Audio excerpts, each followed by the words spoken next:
My name is So-jun. I am 40 years old, and today I sit here in South Korea as a free man. But for 37 years, I lived in a world that most people cannot even imagine. I was born in a tiny farming village in North Hamgyong province, not far from the border with China. Life there was hard from the very first day. We had no electricity most of the time, only a small oil lamp. In winter, the wind came through the cracks in the walls and froze everything inside our small mud house. From the age when I could walk, I worked in the rice and corn fields with my parents. There was no real childhood, no toys, no games, no birthdays. Instead, every morning began with the same ritual. We stood in front of the portraits of Kim Il-sung and Kim Jong-il that hung on the best wall of our house. We had to clean them with a special cloth, bow 3 times, and loudly declare our loyalty to the great leader. If the portrait had even one speck of dust, the neighborhood watch committee would fine us or make us do extra labor. Everyone lived in fear of being reported. Food was the biggest struggle. The government took almost everything we grew. What remained was never enough. I remember long winters when we ate nothing but thin porridge made from corn husks and wild mountain herbs. My younger sister became sick with malnutrition. Her stomach swelled up, her hair fell out, and her legs became so thin she could not walk. She died quietly one cold night when she was only 9 years old. We wrapped her in old blankets and buried her on the hillside. The party officials told us it was because of natural causes and that we should be grateful for the leadership of the dear leader. We were not allowed to show too much grief. As I grew older, the control became tighter. We had weekly self-criticism meetings in the village hall. Everyone had to stand up and confess their mistakes. Even small things like thinking about eating more food or feeling tired after work. If you did not confess enough, they accused you of hiding disloyal thoughts. I learned to lie with a straight face.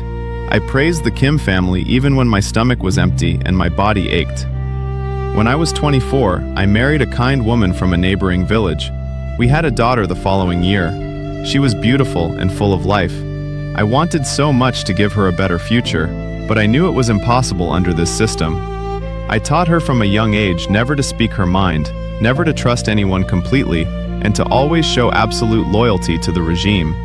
It broke my heart to raise my own child in such fear. The year 2018 became the turning point. My wife fell seriously ill with a high fever and infection. There was almost no medicine in our local clinic. I walked for 2 full days to the district center to beg for a travel permit so I could take her to a bigger hospital. The party official looked at me with contempt. He said medical resources were reserved for more loyal citizens and those who had contributed more to the state. I returned home empty-handed. That night, sitting beside my feverish wife, holding her cold hand while my daughter slept in the corner, I made the hardest decision of my life. I would escape North Korea or die trying. The plan was extremely dangerous. It was winter, and the Tumen River was partially frozen. I waited for a heavy snowstorm to reduce visibility. I left my wife and daughter with my wife's sister, giving her all the little money and food I had saved. I promised I would send help and find a way to bring them out later. With only a small bag containing some dried corn, a knife, and a faded photo of my family, I set out into the night. The journey to the river took many hours through deep snow. My feet became numb with cold. Every sound made me freeze in place. I hid behind trees and rocks whenever I saw lights in the distance. When I finally reached the riverbank, I saw North Korean border guards with flashlights and dogs patrolling the area. I lay flat in the snow for nearly 3 hours, my body shaking violently from the cold. I thought I would freeze to death before I even tried to cross. At last, the patrol moved away. I crawled onto the thin ice on my stomach, spreading my weight as much as possible. The ice cracked loudly twice beneath me.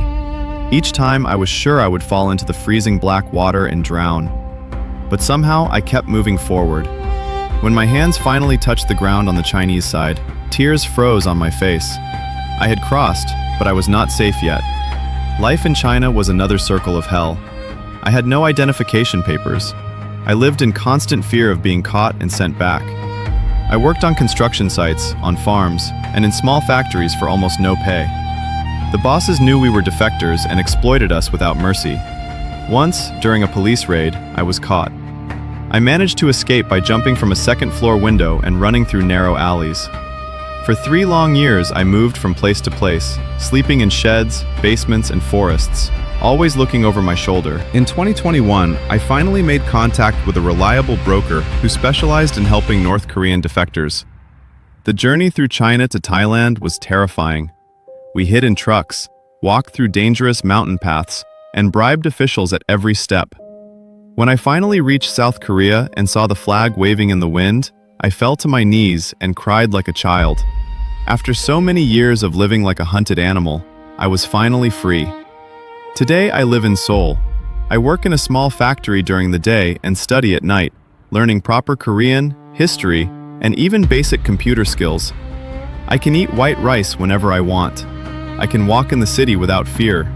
I can watch movies, listen to music from all over the world, and speak openly about my thoughts. These simple freedoms feel like miracles to someone who came from North Korea. But my heart is still heavy.